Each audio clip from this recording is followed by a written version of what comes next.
अरवली पर्वतरांगेच्या व्याख्येवरून जो वाद सुरू आहे त्यावर हा आहे एक छोटासा आढावा.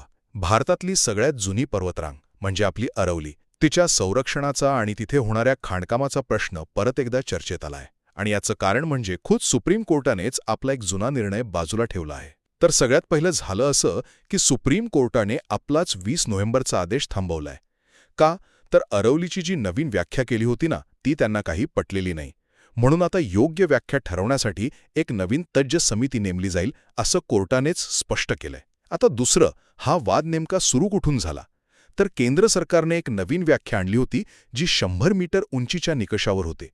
पर्यावरणवाद्यांना भीती होती की यामुळे अरवलीचा खूप मोठा भाग संरक्षणाच्या बाहेर जाईल. पण एक चांगली गोष्ट अशी आहे की संपूर्ण अरवलीत नवीन खाणकाम परवानग्या देण्यावर आणि जुन्या परवान्यांचं नूतनीकरण करण्यावर जी बंदी आहे ती तशीच कायम आहे. आणि तिसरं म्हणजे कोर्टाने स्वतःहून या प्रकरणात लक्ष घातलंय, ज्याला आपण सुवम मोटू म्हणतो.